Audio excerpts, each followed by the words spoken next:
Rapunzel did not remember her mother. The room within the single circular wall of the tower was the only world she'd ever known.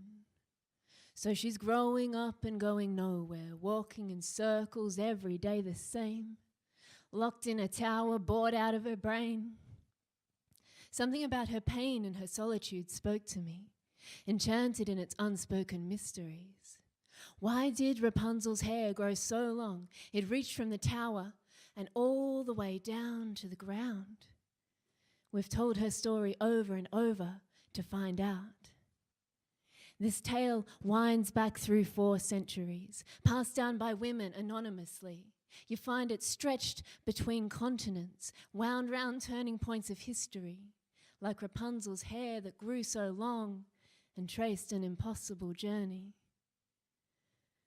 Now I wish I could tell you this story with feelings instead of words.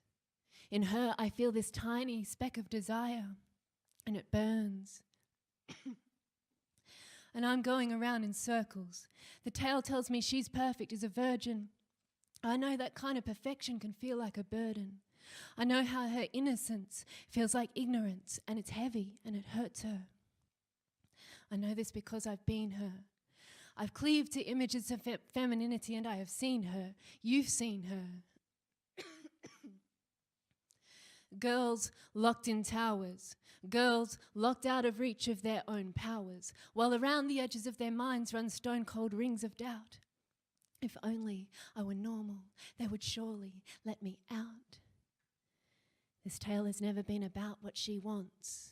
It's about what someone wanted her to be. As they tell it over centuries, what's buried in the metaphors has always reflected what they wanted to see.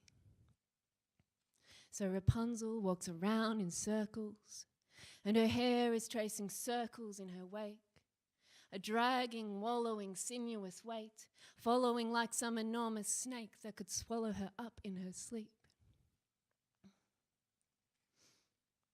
This tale was carried by women, but hunted down, caught and bound by men. Once written down, its power waned. Not that it ever had stayed the same, but soon in the hands of those brothers who were grim by nature, grim by name, Rapunzel's story became male property.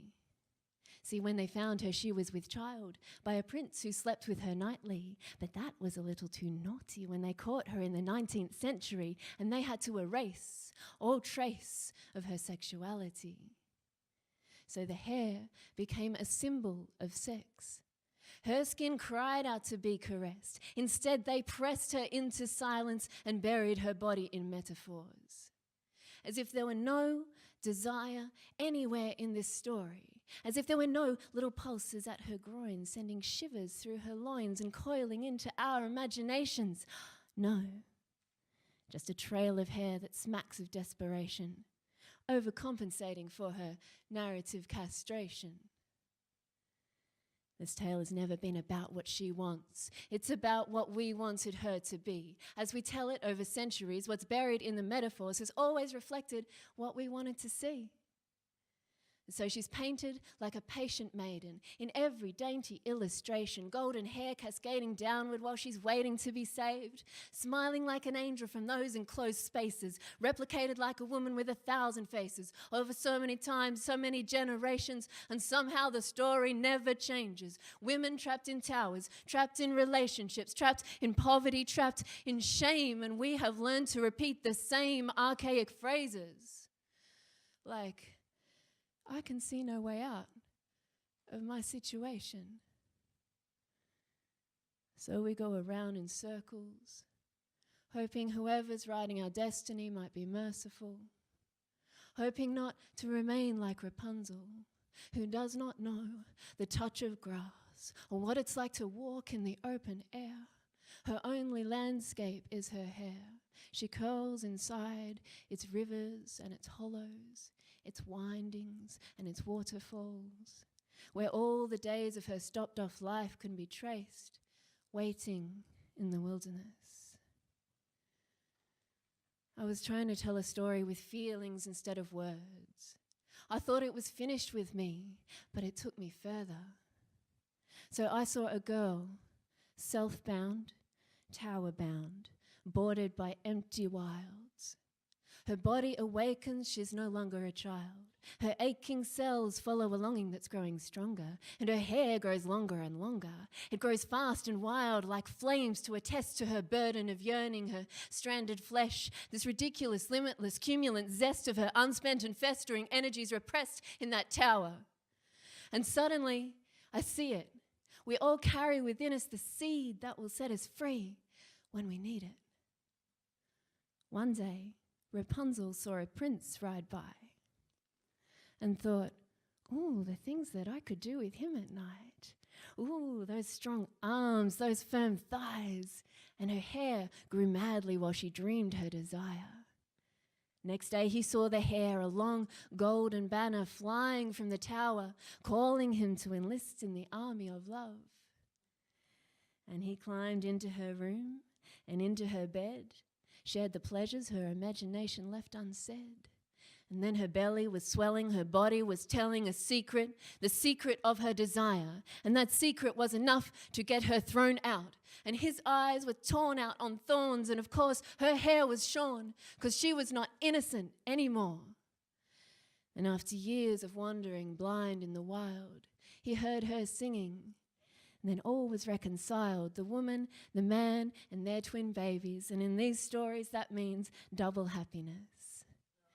So her heart sings as the sky melts like flames onto those distant treetops, beyond which lie her past and her pain. And I wonder if she thought of her mother when she saw how everything had changed. Now her story has taught us that if we lock up our daughters, their powers grow beyond all imagining. Like Rapunzel's hair that grew so long it reached all the way down to the ground because every cell of her body was intelligent enough to find a way out.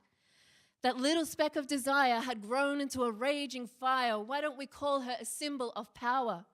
A power that echoes across centuries, a power that's been shrouded in mysteries, a power that was hidden inside obscure symbols, a power that was smuggled into bedtime stories through dainty illustrations and archaic phrasing, a power that was carried safely across the dangerous waves of history on the tongues of your aunties, your grandmas, your mothers, your nursery maids, so that they could say, this power now belongs to you. This power that was previously known by the names of Rapunzel, Rampion, Petrosinella, Persinet, Angiola, Uzembeni, Prunella. But no matter what we called her, the tale has never been about her. It's about what we wanted our daughters to be. As we tell it over centuries, what's buried in the metaphors has always reflected our one certainty, that no matter what towers hold her, she will always walk free.